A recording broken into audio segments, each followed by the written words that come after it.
Good morning and welcome to this edition of Legal and Business Week in Review. This is utlradio.com, your business success and legal information station, and I'm your host, Peter Lamont. Today is January 25th. It is the Monday after the East Coast was hit with a pretty big snowstorm. I think it was the second biggest snowstorm in the history of New York. I think I saw that on the news this weekend. I'll tell you, there was a good deal of snow, and thank goodness that I finally bought a snowblower a few years ago, because I don't know how I would have managed to shovel the amount of snow that came down. It's always, for me, I'm not really a winter sports kind of guy. I like hockey and wintery sports, but I don't ski and that sort of thing. So it's fun to see the snow, but then it just sits around and starts getting black, and there's ice, and that's when things start going bad. But it certainly was nice to see it, and it was kind of nice being forced to stay home on Saturday, because I feel like we're always, and I don't just mean me and my family, but everybody is just nonstop running around, and sometimes it's nice to be forced to do nothing and to hang out and to unwind a little bit. So that's a nice thing. All right, so we've got a lot of stories to get through today, so we might as well get going. Before I do, just a couple announcements. First of all, I want to remind everybody to make sure that you are subscribing to this podcast. It's available on iTunes. It's also available on Stitcher and Blog Talk Radio. And make sure also that you are subscribed to the YouTube channel. We've been trying to put up a lot of fresh content, a lot of new things that we're working on in 2016 on the YouTube channel. And if you're only subscribed to the podcast and not the YouTube channel or vice versa, then you're missing out on stuff, and I don't want you to do that. Also be aware that utlradio.com has been completely rebuilt, redesigned, and we've received a lot of positive feedback on the look of the new site. Hopefully you guys will check it out and see what we've done over there. Really what we're trying to do in 2016 is to make utlradio.com a self-help legal and business resource center. I want you to be able to go to the site and get all the information that you need in order to help you start, run, or maintain a business, or to handle legal issues that arise either in business or in your personal life. How to defend a lawsuit, how to do discovery, how to file a motion, how to write like a lawyer.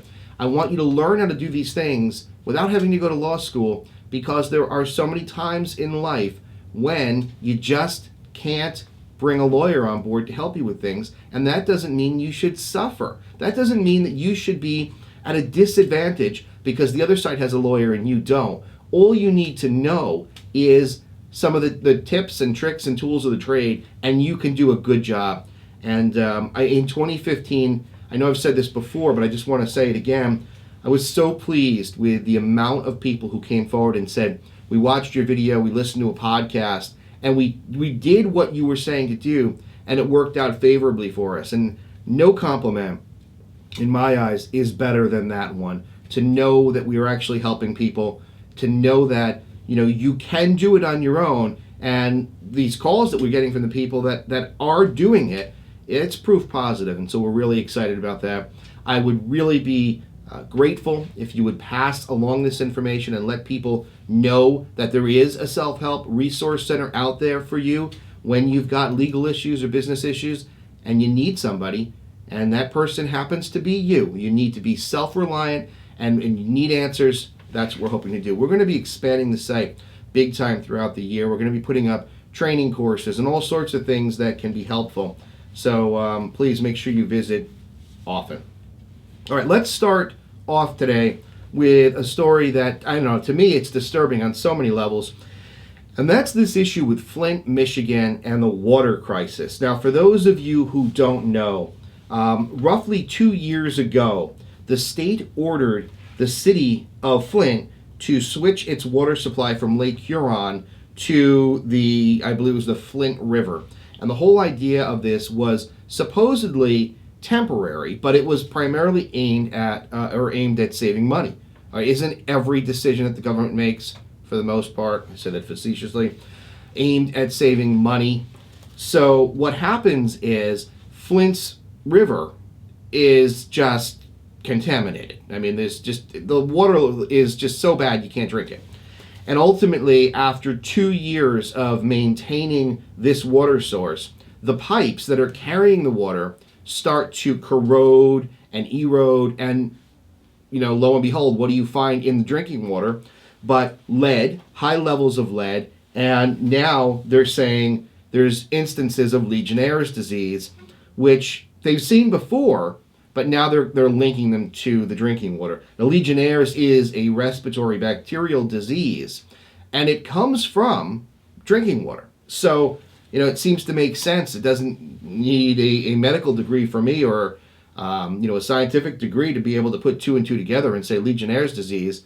Of course it's coming from the water. But what's upsetting here is this. There's all these multiple issues arising out of the Flint water thing. So first of all, you've got the fact that the government is essentially screwing over people, all the people of Flint, Michigan, to save money. And, contaminating and causing serious health risks for so many people. So that's issue 1. Issue 2 is, how do the people who are affected ever recover?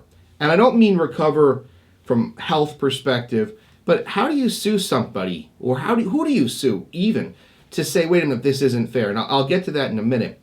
But the idea of culpability, the idea of somebody being responsible, how do you point a finger at somebody when there are so many people that had a hand in this? State government, federal government, DEA, local government, the mayor, the mayor's aide. Where do you point the finger? I see this as being completely different from the bridge scandal that happened here in New Jersey with Governor Christie. So for me, this is troubling because there's nobody to point the finger at. I mean, talk about a pass the buck scenario. I don't think you get one better than this. So that's the second issue that concerns me. The third issue is this idea that's been raised by a lot of media sources, including the New York Times. What if the makeup of Flint, the geographic or the demographic makeup of Flint, Michigan, was primarily white? Would they have allowed this to happen? And the argument or the theory that's being set forth is that most of the residents of Flint, Michigan, or a large portion of them, the demographics are primarily poor African Americans. And so, is that a factor? And that's just even more troubling than anything. I mean, are we a government? Are we a country where we look at the risk and we say, wait a minute, these people are poor? Or are they saying these people are African American? We don't know. And it's just a very, very sad state of affairs. But what's upsetting to me is the fact that you've got kids, babies, infants that have been drinking this water that have lead poisoning. And that's upsetting, because lead is something that I think we can control for sure. I mean, back when lead paint was being used, now we've got all these EPA regulations to prevent against lead paint. There's EPA lead paint laws, a federal law that says that, if a contractor is going to come into your home and they're going to touch or disturb an area, and I can't remember the exact specifics, the measurement, but if they're going to go in and touch an area of your house, and your house is built before, I think it's 1972, they have to be certified as lead compliant. They've got to be able to go in and do lead testing. So if we're able to do that, why would we contaminate water? And I really believe that, I don't know if it's racially driven. I don't know if it is financially driven, in the sense that we don't care about the people of Flint because they're poor. It's definitely financially driven at some level, but who benefits from the finances? I think when you're looking at budgetary issues in a government, especially in a local government, there's only so much money to go around. And don't you think that most of these politicians want to maintain their status? They want to stay in government. They want to stay in power. And so if they can save money and benefit, or appear to benefit the community in one or another way, don't they do it? And I'm not saying that everybody's corrupt, but look, I think politics, I don't know that you can separate politics from corruption. I just don't. Because while there's this, I don't know, the needs of the many issue, I feel as though there's so much self-interest in the underpinnings of the political agenda, whether it's parties or it's individuals. I just feel as though it's not on the up and up, and I think that most of you out there would agree with me on that fact, that politics and corruption seem to go hand in hand. So that leads me back to where we are right now. So you've got all these people in Flint who are paying for water, paying their water bill for water that they can't drink. And of course, and I think in this case, rightfully so, a class action has been filed. 3, in fact, have been filed, and they're seeking, all sorts of money damages and related damages, not for the lead poisoning. And I want to make that clear. It's because the residents of Flint are being forced to pay for water that they can't drink, and then they have to go out and they have to pay for bottled water, which unfortunately a lot of them can't afford.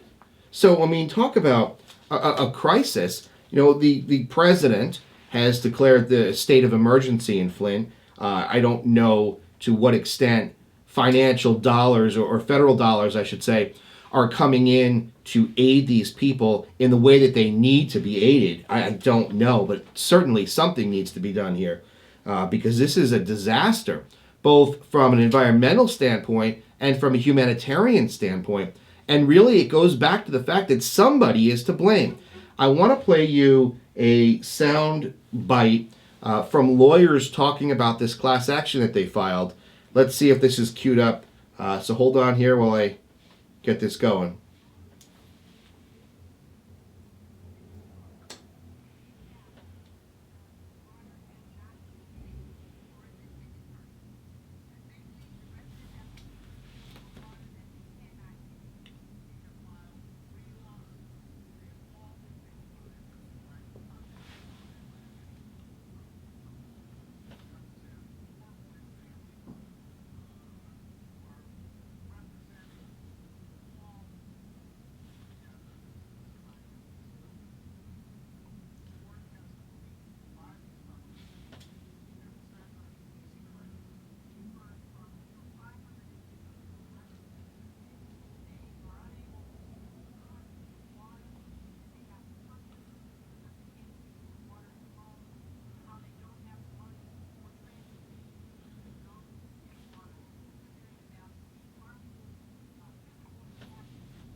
So that's from ABC News, and this is lawyers who have filed these class actions representing 4 families in Flint. But is it enough? And really, what it comes down to is who is to blame ultimately for this. So let's assume for a minute that there's no way that this lawsuit fails, and I say that because there are times when a lawsuit is so proper. Meaning, in other words, how could this lawsuit against the city and the mayor fail when it's clear that this has occurred, that this contamination has occurred? How do you say no? I mean, I'm not talking necessarily about all of the evidence, but look, I'll say this to you. Law is not fair, okay? It's not fair. The justice system is not fair. We all know that you win a lawsuit by convincing a jury or another attorney or a judge that you can prove liability and you can prove damages. That's how lawsuits work. In a case like this, it's tough because imagine the public outrage if a class action talking about people being forced to pay for water they can't drink. I mean, that seems to be straightforward. We're not talking about class actions saying here that you caused birth defects and you're, responsible for the health crisis in Flint.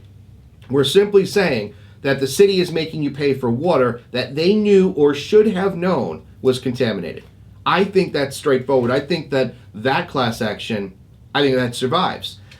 What troubles me is that somebody here is at fault. There is somebody here who said, hey, look, this is a good idea. Let's save money. And there's also somebody that said, wait a minute, I just want to let you know that this water has high lead levels, or this water is corrosive, and we didn't use any anti-corrosive treatment in the pipes. Somebody had to say that, and somebody had to hear that and then say, you know what, don't worry about it. It's going to cost too much money. Who is that?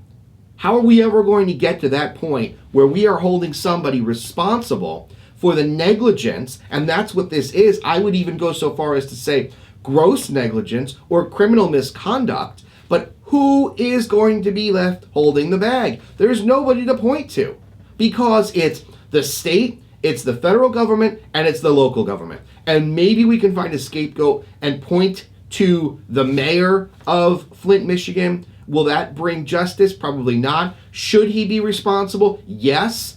And I don't know if you've heard, but Jeb Bush is talking about how wonderful it's being handled. Wonderfully, it's being handled by the mayor. Jeb Bush, come on. What are you talking about?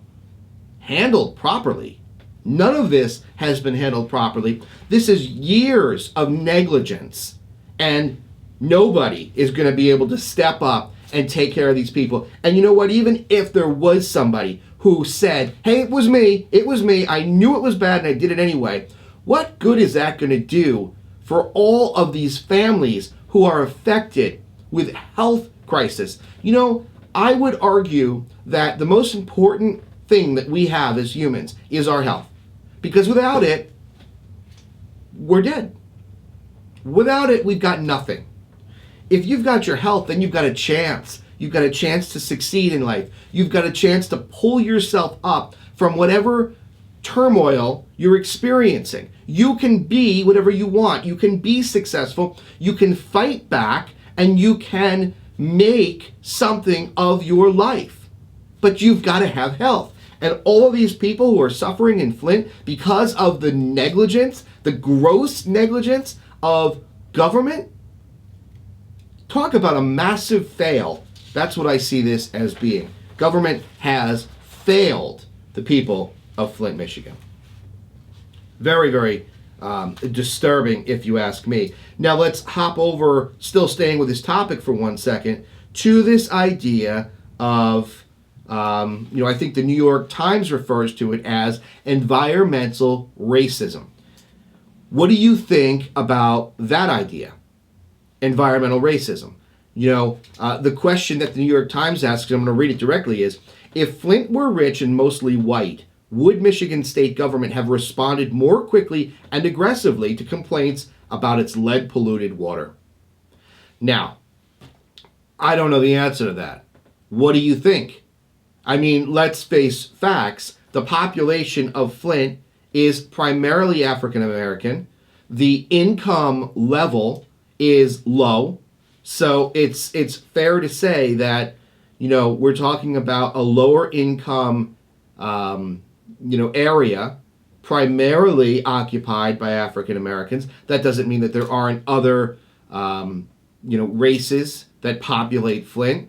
But where's the proof to this? I don't know. I mean, I don't know if this is a decision based upon revenue and money and greed only, or is this a racist thing? I'm not sure. A lot of civil rights advocates out there are basically saying that it's environmental racism. This term environmental racism, according to the New York Times, was coined in the 1980s and refers to the disproportionate exposure of blacks to polluted air, water, and soil. It's considered the result of poverty and segregation that has relegated many blacks and other racial minorities to some of the most industrialized or dilapidated environments. I do believe that that is true. I don't know if it's true right now. No doubt in my mind that at some point over the course of our country's history, segregation is something that was on people's minds with respect to compartmentalizing areas, geographic regions. Some of it has to do, I think, with the fact that people settled. So if you've got a high minority, let's say it's Russian immigrants, and maybe they'll settle in a particular area of New York. That's different. That's because they all came together and they figured, let's have this community. This idea of racial segregation, I think prior to the Civil Rights Movement, prior to Martin Luther King, absolutely, I totally buy this. I think that what concerns me is this idea that, right now it's a pure result of racism. I don't know that I buy that. I definitely believe that perhaps it's less important to take care of poor areas, and I really think that that's what is going on here. I think that we're talking about, an area where it's so poor, what do we care, right? What do we care because these people don't have any money? What are they going to do? They're going to go get a lawyer? Are they going to even say anything? That's where I think this is going to go. That being said, I think you've got to face the fact that in today's world, where I would love to think that racism is dead, I unfortunately I can't say that. It's really troubling. I'll tell you quickly, and I know we've spent a lot of time on this story, but I just think this story is so important to discuss. I'll tell you that my kids, my 4-year-old, he doesn't see the difference between people of different races because they're all people to him. He doesn't know that, somebody's Hispanic or somebody's African American. All he knows is they're people, and he likes them because they're good people or bad people. This idea of environmental racism, I think, has roots back prior to the Civil Rights Movement, and then I think what happens is people get stuck. People get, trapped in an area, and they can't get out. And I think that has a lot to do with this. Whether or not I agree with the New York Times assessment that Flint, Michigan is environmental racism, I don't know. I think it has more to do with the fact that people are poor, and that when officials in the government are going to decide that they're going to set forth some sort of money-saving plan, that the people they care least about are the people that are going to cause, at least in their minds, the least amount of trouble for them, and that, generally speaking, is people who are poor. That, by the way, let me just interrupt, that is why I'm so proud of what we're doing at utlradio.com. I can't stand this idea that if you don't have a lawyer to represent you because you can't afford it, that somebody else is going to take advantage of you. That's absolute crap. But that's what goes on because this is the reality of our country.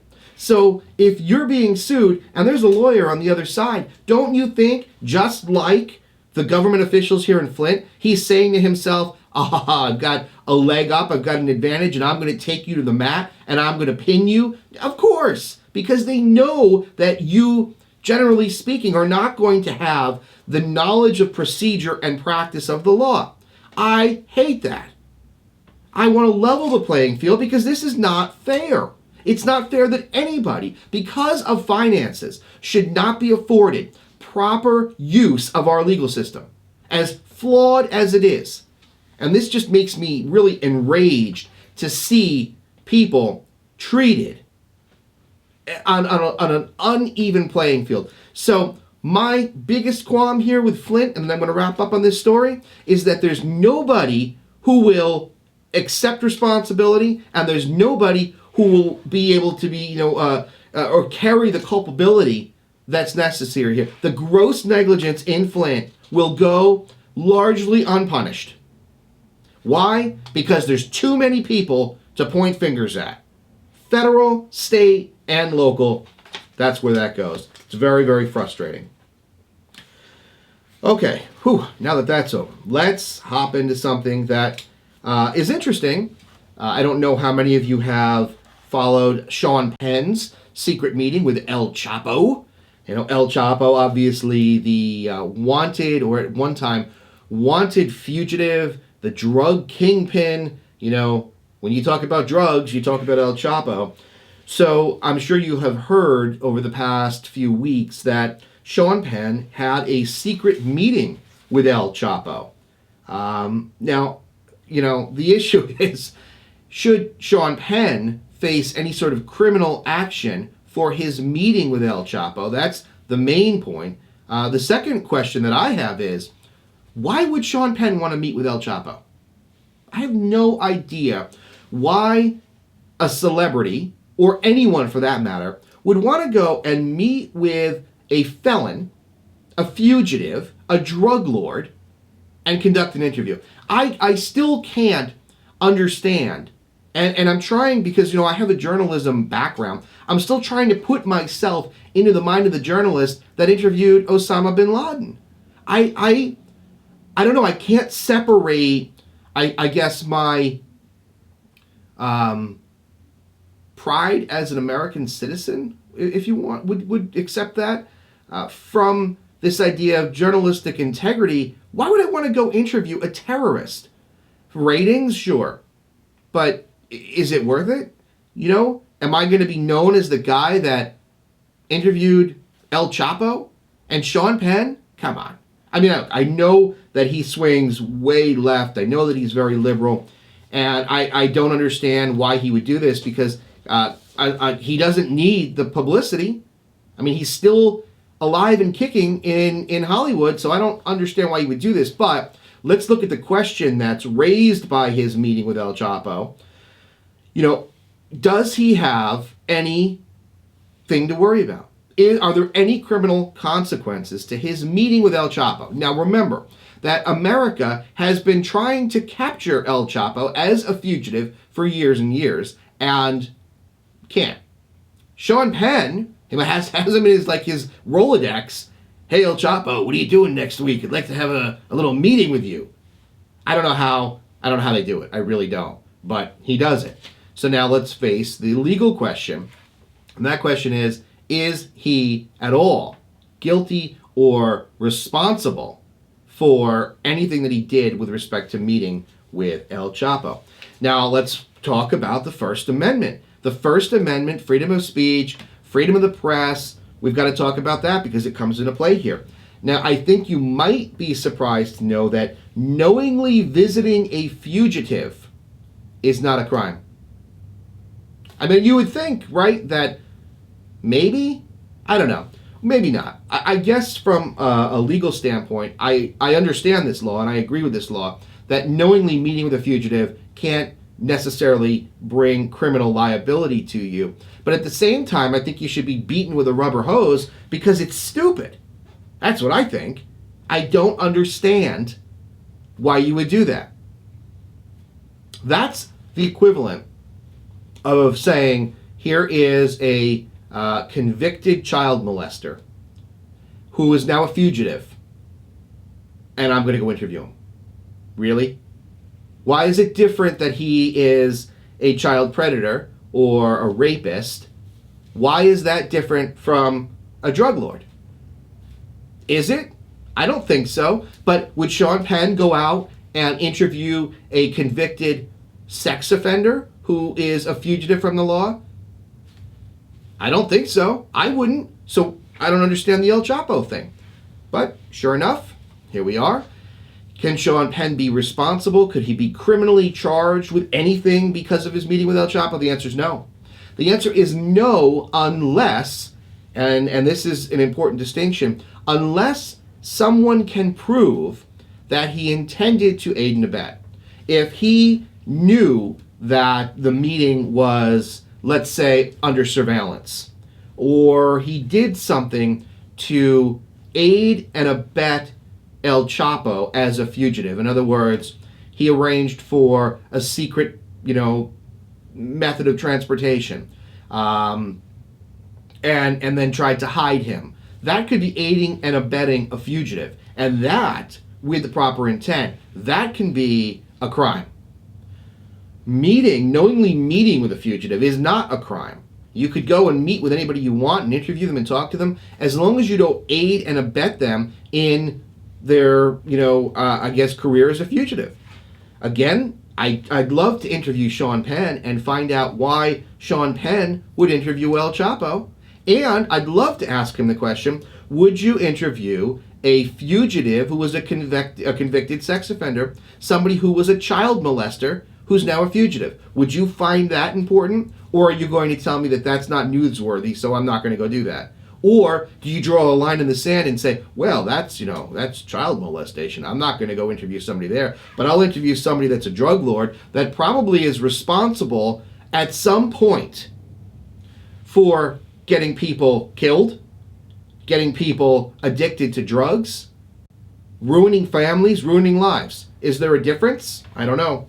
Sean Penn seems to think so. And I don't hate Sean Penn. I'm not a Sean Penn hater. I just don't understand the train of thought here. I could almost see it more if he was an up-and-coming celebrity or journalist and he was trying to make a name for himself. Would I agree with it? Probably not, but I could understand why that's being done. I do not understand why somebody in his position would go and do that. I mean, he could go champion something else, but it makes no sense. Okay, now let's move into something that's a little less contentious. My blood pressure will come down a few points. 23 car crashes in 5 years. Is that insurance fraud? So let's look at this. What would you do for $55,000? Would you crash your car 24 times? How about if it was a crime? A man in Utah claimed 23 car accidents in the last 5 years to collect on insurance, and he's now collecting criminal charges, according to the Associated Press. I'm going to murder his name, but it's Navid Munjazeb. Got over $55,000 from insurance carriers over the past 5 years.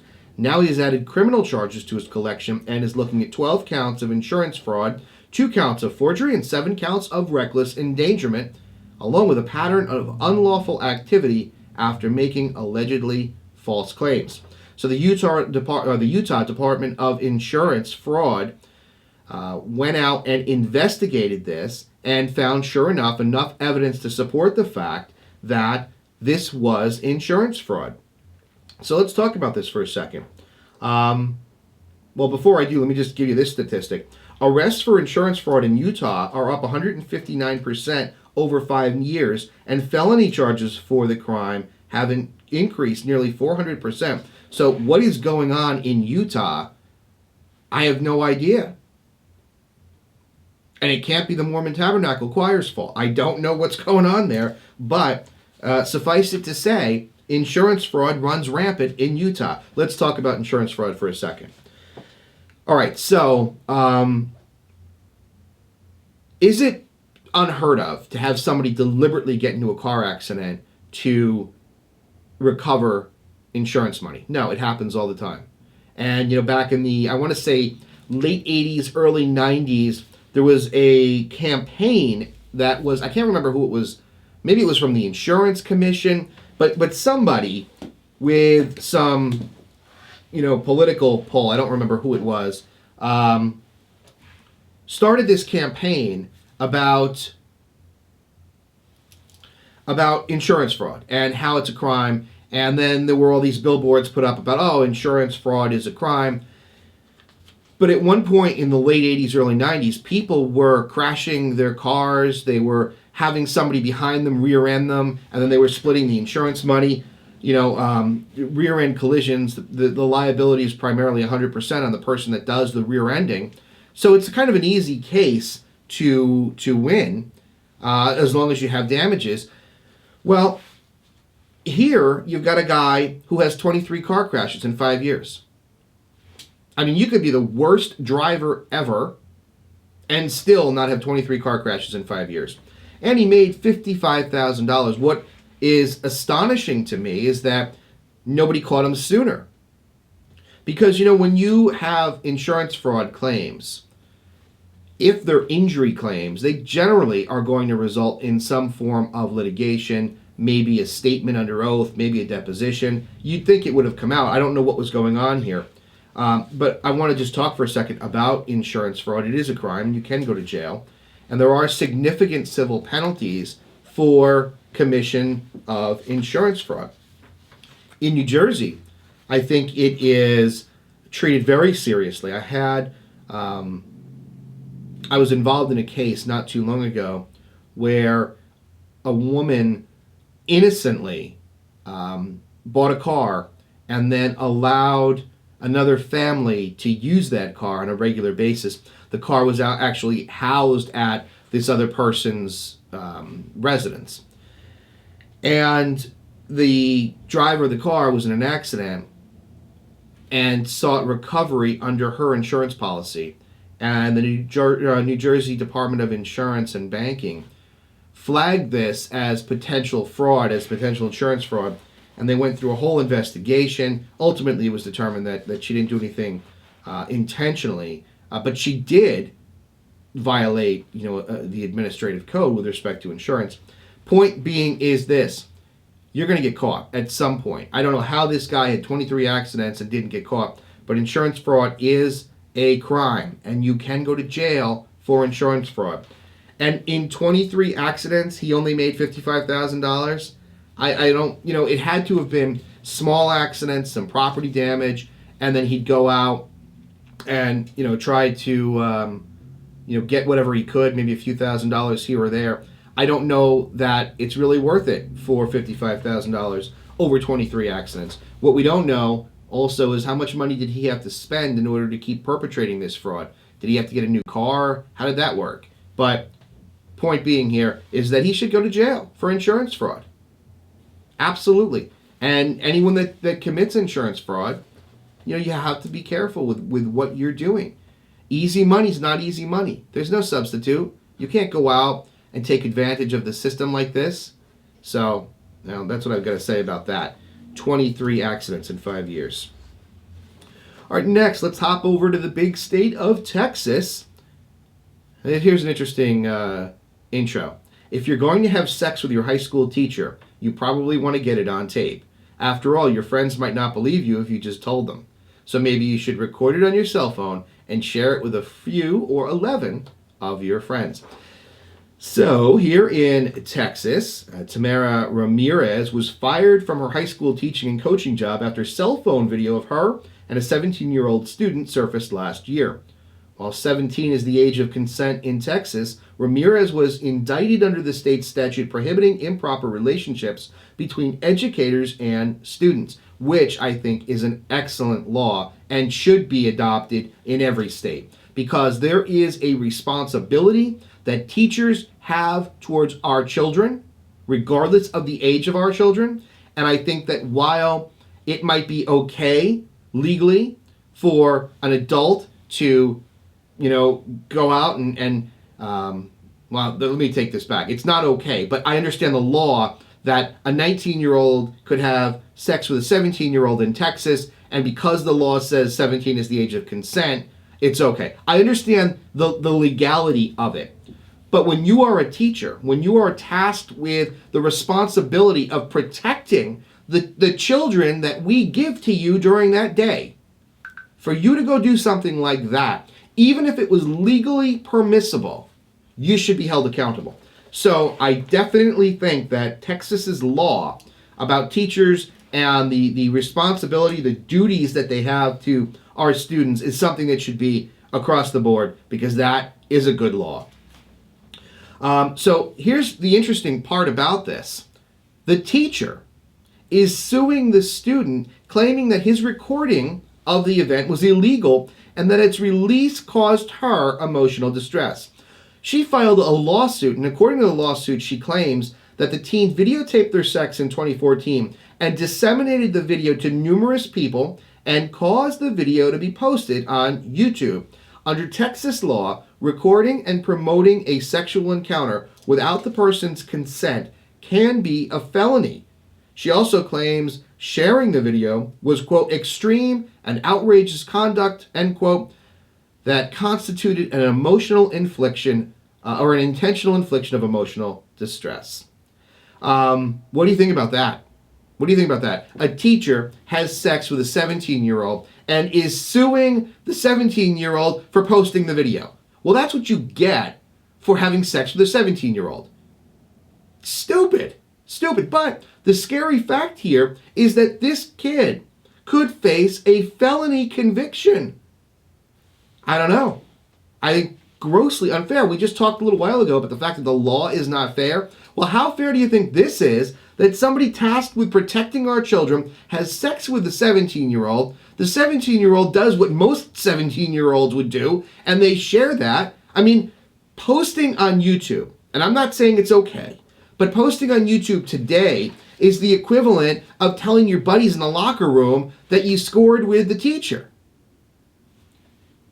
I just don't understand how this kid could be facing felony charges at all. And her claims for intentional infliction of emotional distress, are you kidding me? You're the teacher. You're the adult. Don't have sex with a 17-year-old and you won't have any emotional distress. I don't understand this. I've been involved in cases where teachers, in one case in particular, a female wrestling coach at a high school and teacher decided that it was a good idea that while she's wrestling, how by the way, and I'm not being sexist, but how a 5'2" woman is the wrestling coach of boys is ever allowed blows my mind. High school boys in the height of adolescence wearing their little singlets, right? And having a female 5'2" wrestling coach. In what world does that make sense? Well, anyway, so this woman who was not bad looking, this is what blows my mind, not bad looking, seems like she could get a man her own age, decides that it's a good idea to wrestle with these boys, and as she is showing them wrestling moves, to grab them and fondle them. She ended up getting arrested, getting sued. It happens all the time. But whose fault is it? Look, I'm not saying at all that kids don't have responsibility. But, and I'm not saying that it's right, you put an adult making advances at a 16, 17-year-old boy. You know, I would hope that my kids would say, oh, this isn't right, morally and otherwise. But you put a 17-year-old kid in that position, and, you know, you're really, I think, tempting them. And I think that a lot of 17-year-old kids aren't going to know how to handle that. So, should she be allowed to file a lawsuit? Well, we talk about this all the time. Yeah, I mean, you could file a lawsuit for anything as long as you have a good faith basis. So, yeah, theoretically, go ahead and file the lawsuit. But it should be dismissed because of her own unlawful conduct. This idea of intentional infliction of emotional distress is crap. She brought this on herself. She had sex with a 17-year-old in high school. I don't know, stupid. What do you think? You think that this kid should face felony charges for showing the video on YouTube? Although if he didn't want his parents to find out why you'd post it on YouTube, blows my mind. All right, we've got some stories here. I think I'm going to skip over some of these things. Let me just mention some of this. We were talking about the Senate blocking amped restrictions on refugees. I mean, that's a whole discussion in and of itself, and we are running a little long today, so I'm going to skip that. Suffice it to say, the refugee crisis, especially the Syrian refugee crisis, what we're talking about here, not going away anytime soon. The government's still trying to figure out what to do. You know, you've heard the rhetoric from Donald Trump and the things that he's been saying while on the campaign trail about shutting down the borders and not allowing Muslims to come into the country. I think that he's gone way extreme, way off the deep end. I think that he's got some aspects of nationalism for the United States that makes sense. But then I think that he says stupid things like I could walk down Fifth Ave and shoot people and I wouldn't lose any votes. Who says that? I'll tell you, I can't find one candidate this year that says to me, I've got faith in you. I'm going to be a good leader. I just can't find it. It's frightening, both on the Republican and Democratic side. I had heard that Bloomberg was thinking about running. I don't know what kind of chances he would have, but Bloomberg was a pretty good mayor for New York City. I think that I'd probably lean towards him, or at least see what he has to say, because we've got Governor Christie, who shut down the bridge, and there's no denying that. You've got Donald Trump, who wants to shoot people down Fifth Ave because it won't affect his votes. Hillary Clinton, deleting emails. Ben Carson, who's asleep all the time. I don't know. Very, very, very scary where this country is going. All right, we're also talking about biometric tracking in the U.S. for illegal, well, not illegal, but undocumented aliens and then immigrants who are coming and going. We can talk about that at a later date. Let's jump into another story that I think is a little more interesting, and that is polygraph limits for sex offenders. So polygraph obviously is a lie detector. And I think it's been consistently held throughout the country that lie detector results cannot conclusively be used as evidence for a conviction. So if you take a lie detector and then the prosecution says, we're basing our entire case on your lie detector results, that's not admissible evidence. And you can't convict somebody beyond a reasonable doubt based upon a polygraph test. However, polygraph tests are used post-conviction when somebody is released, especially in the sex offender world, to make sure that they're on the straight and narrow. And this is a case that went up to the New Jersey State Appellate Division, and basically they were looking to see these 5 convicted sex offenders. They were looking to prove that the use of post-conviction, post-release lie detector tests should not be used. And ultimately here, the Appellate Division said no, they can't be used, as previously stated, to convict you. They can't be used as evidence to convict you. They can be used as evidence to see what's going on. And the other interesting factor here that they tried to fight against, the felons, they tried to say that attorneys should be present post-conviction, post-release during the lie detector test, and the Appellate Division said absolutely not. So here you've got post-conviction, post-release convicted sex offenders, and they are going to continue to require them to have the lie detector test be taken without an attorney, and those results are just a measuring stick. All right, they are not meant to be used as evidence. So according to Courthouse News, while most states have banned the use of lie detector test results as evidence, nearly all states use the test for post-conviction screening. Polygraph test results rely on muscle and pulse sensors attached attached all over the subject's body. The tests are thought to have an accuracy rate as high as 90%, though critics have argued that the error rate is as high as 29%. So obviously you can see why you cannot use polygraph results as evidence to convict somebody, because you need to be convicted with beyond a reasonable doubt. Clear and convincing evidence is the standard for civil cases. Beyond a reasonable doubt is the standard for criminal cases. All right, next is the state of New Jersey, again, looking to exclude 911 records from the state's New Jersey Open Public Records Act. So some of you might be familiar with FOIA, the Freedom of Information Act. This is New Jersey's version, the Open Public Records Act. And there's a bill pending that would prohibit the release of law enforcement camera recordings and 911 audio recordings or transcripts of a call under the Public Records Act. They wouldn't be allowed. So, I don't know what the philosophy behind this is. Why would we not want to produce that? I don't know. We live in a society where it should be open. Now, I understand if you're going to argue that 911 calls should not be released under the Freedom of Information Act or Public Records Act because of its impact on the victims. I understand that. That makes sense to me. But what about police recordings? I don't know that I agree with that. We're talking about body cameras and police vehicle cameras. Why should we not have access to that under the Public Records Act? I don't seem to connect that. Is it because we're afraid, like in so many other states, where we see the footage from police body cameras of them shooting unarmed people? Is that it? I don't know. But it doesn't make sense.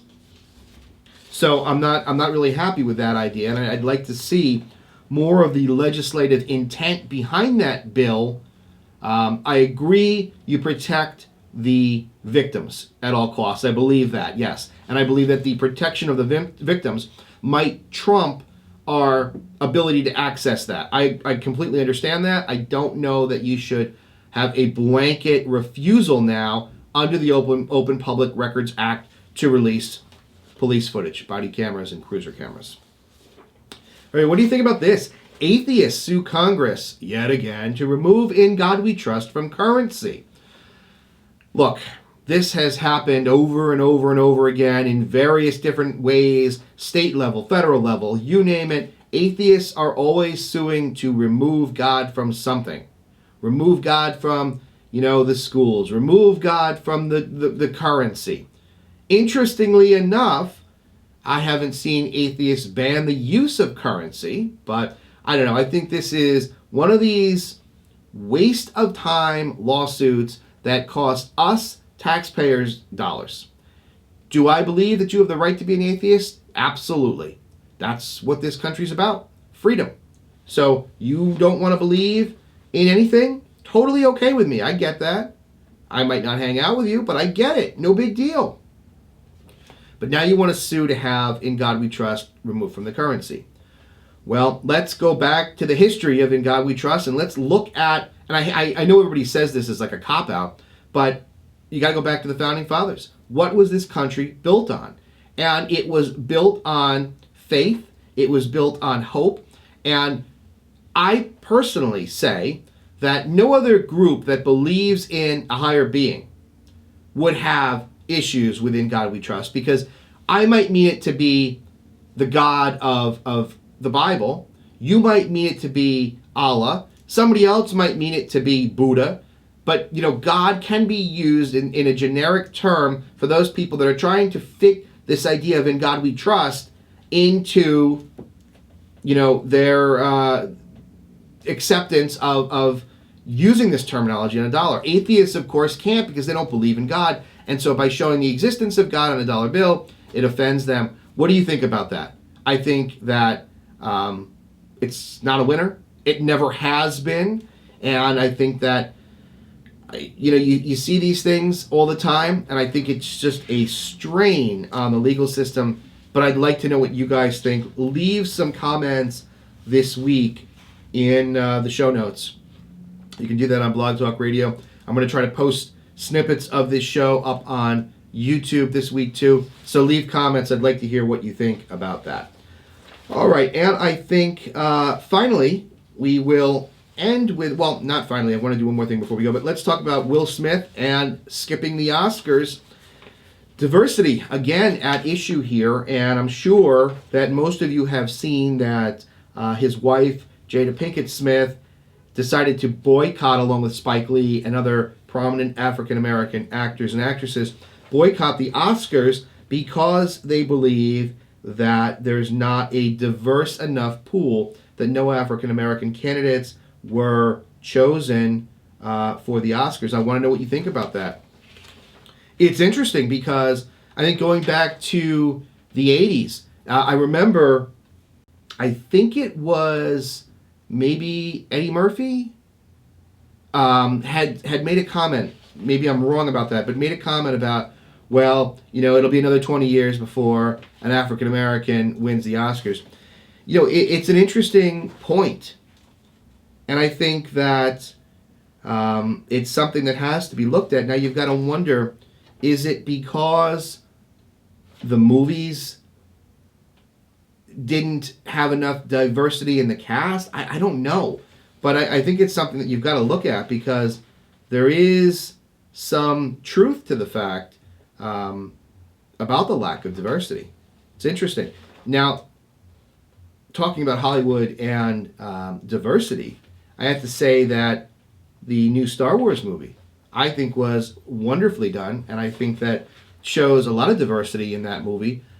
You've got female heroines, stars of the movie. You've got African Americans. John Boyega was phenomenal. I thought was excellent. And this goes back to what I said at the top of the show when we were talking about Flint and this idea of environmental racism. My kids don't see the difference between people. They're all people. They go to a movie. I took them to see Star Wars, and they see John Boyega, and they don't say to themselves, hey, that African American guy. They say, this character, or him as an actor. And they don't see Rey, can't remember her name off the top of my head, but they don't see her and say, oh, she's a female. They just see people as people. And I wish that there was something that we could do to take the innocence of youth as kids grow up and not jade them and not force them into being, forced to look at things in a jaded, racist way. There's no reason, and I know what I'm going to say is not going to change anything, but there's no reason for racism. None. I mean, we are Americans. We should be a unit, one American country. And the infighting that happens, but look, you can't change it. Take a look at your office next time you're at work. Look at the issues that arise out of your office and forget the idea of race. Just look at the caste system that is set up between supervisors, managers, employees. Look at the way it works, and you can see how there's no level playing field. And you can see how people can become jaded and angry. It's unfortunate. I don't know that there's anything that can be done about it. But, I think that racism should just be something that's non-existent. And I wish that there was a way to make that happen.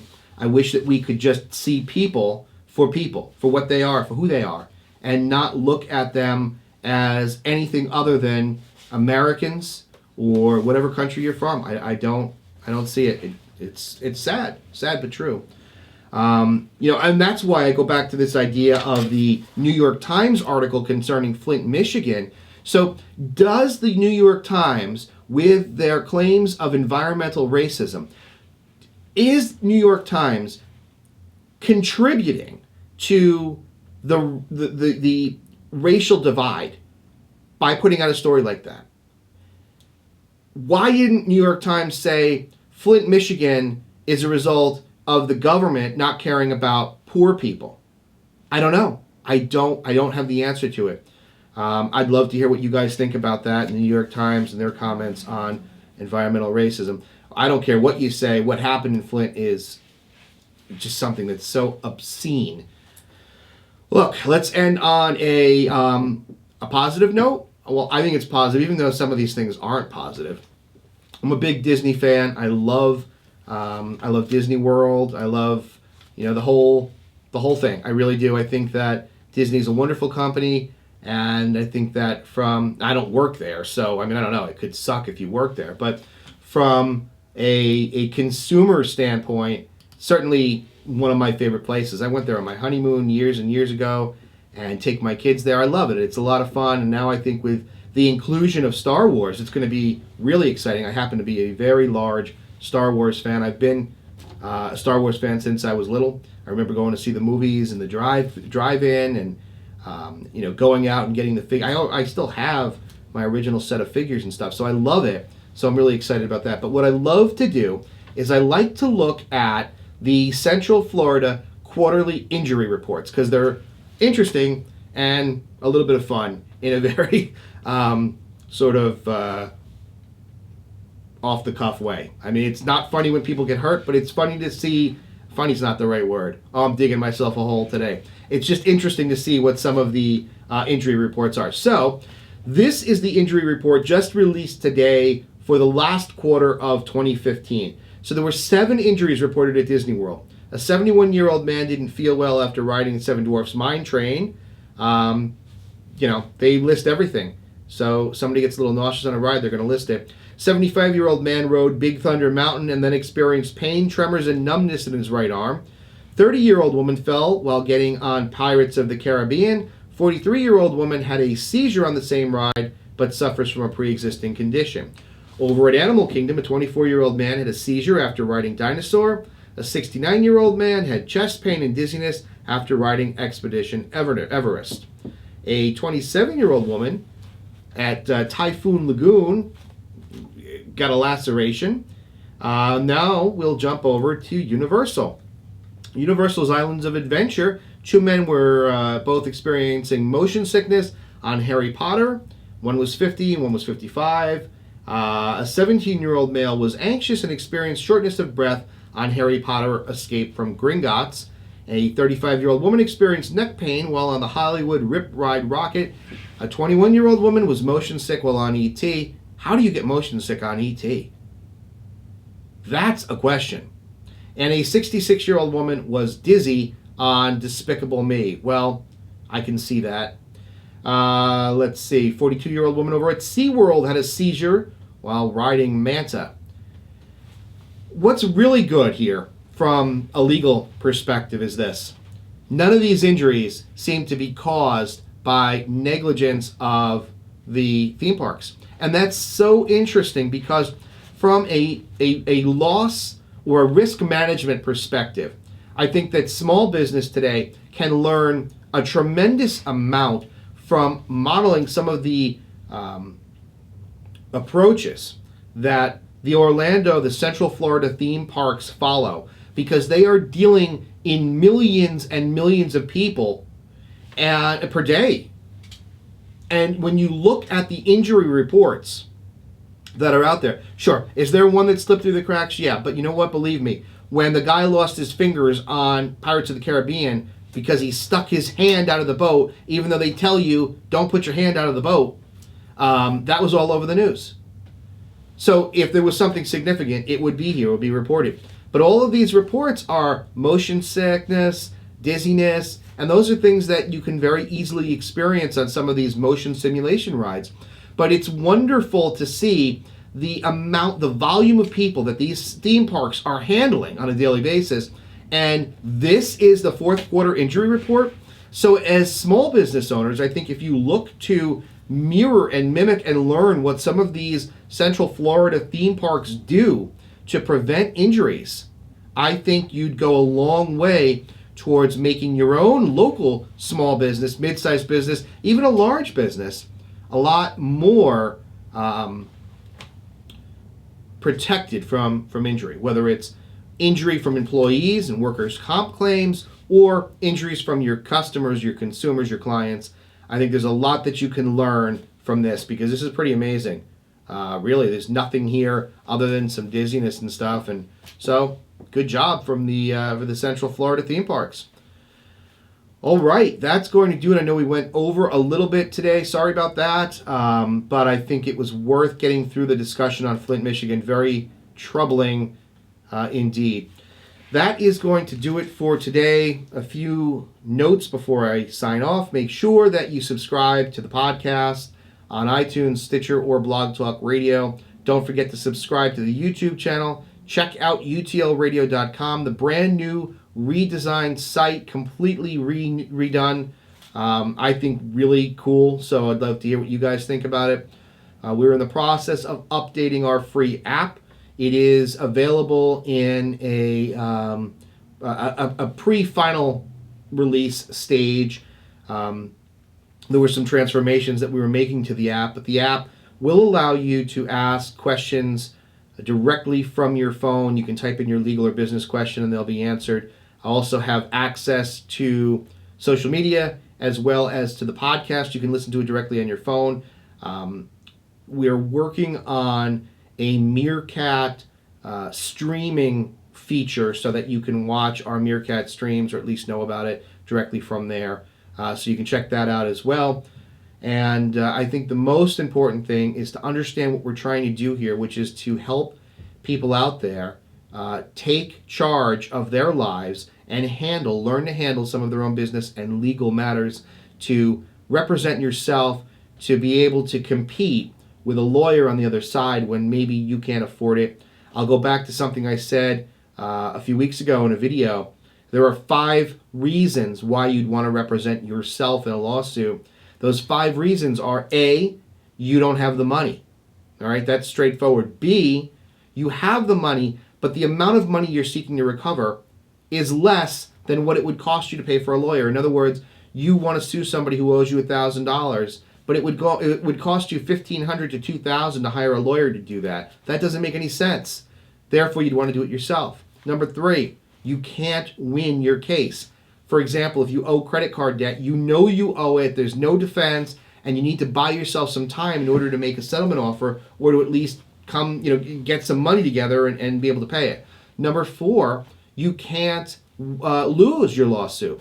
Let's say it's the reverse, where you lend somebody money, they sign a document, and it's crystal clear that they owe you the money. You can't lose. Maybe you wouldn't want to have a lawyer. And the 5th reason is that a lawyer won't take your case. I see this often in employment cases or civil rights claims.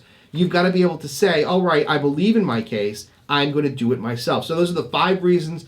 I'll put a link in the show notes to the video just in case you're interested in watching that video. But I think the point here, the takeaway is utlradio.com is meant to be a DIY legal and business solution, a self-help resource center. So check that out and pass that information along. All right, so we are now back on our regular schedule. We had some shortened schedules earlier in the month, primarily because we were revamping what we were doing. Let me just give you the rundown real quick, and then I'm going to head out. So Mondays, today, obviously, Business and Legal Week in Review. Tuesdays, Legal Q&A. I'm going to answer one legal question. Wednesday, Business Q&A. I answer one business question. On Thursday, we have changed up our format from the entrepreneur interview format to a very exciting live legal Q&A. We're also going to touch on some law basics and some other things. So what we did last week for the first show is I opened up the phone lines. We actually did it live, going back to the live broadcast, and we'll answer your questions live. So if you've got a business question or a legal question and you want an answer, call into the show on Thursday. Right now we're doing it at 10 a.m. I did put some requests out there to find out from you guys whether or not 10 a.m. Eastern Time works for you. So I'm waiting to hear some responses to those polls, but that's out there as well. You can call in. We also answer, like last week, I think we did 8 legal questions, so you can check that out. If you want to call into the show on Thursday, because Thursday right now is the only live show, Thursday, 347-855-8831 is the call-in number. You'll be put in the queue, and we will pick you up and answer your question live on air. Now, if you want to have your questions submitted and you don't want to be on the live show, you can do it in so many ways. You can email me. You can call. You can post it on Facebook, Twitter. You can leave a comment in YouTube. There's so many ways to do it. And the other thing you could do is you could use the website, the SpeakPipe widget, which is available on the site. It's all obviously free. And you can ask your question directly from your computer. There's a form submission you could send your question in. Or if you download the free app, which is available on iTunes or the Android market, then you can ask your question directly from your phone. So there's so many ways to do it. We want to make it as accessible as possible. I think we've done that. So keep your questions coming, and I'm going to keep answering them. We have a lot of things that we're going to do this year. A lot of exciting things. We're going to show some deposition prep. We're going to show some actual legal interaction. It's going to be a lot of fun this year, and hopefully a wonderful learning experience. So I'm glad to have you guys on board. We're also back streaming on Meerkat. We're going to try to stream on Meerkat as much as possible, as much as we can do. I've told the Meerkat audience that for a while I had switched over to Periscope and just didn't find the same sense of community or fellowship. So we're back on Meerkat, excited to be there. Going to be streaming some of these broadcasts on Meerkat, as well as filming of some videos and some behind-the-scenes stuff. So if you're interested in that, don't forget you can also sign up for the newsletter, which is sign-up sheet is available at utlradio.com. And finally, there is the free guide, the free download, the top 10 legal writing tips for non-lawyers. So check that out. That's at utlradio.com. That's going to do it. Thank you all.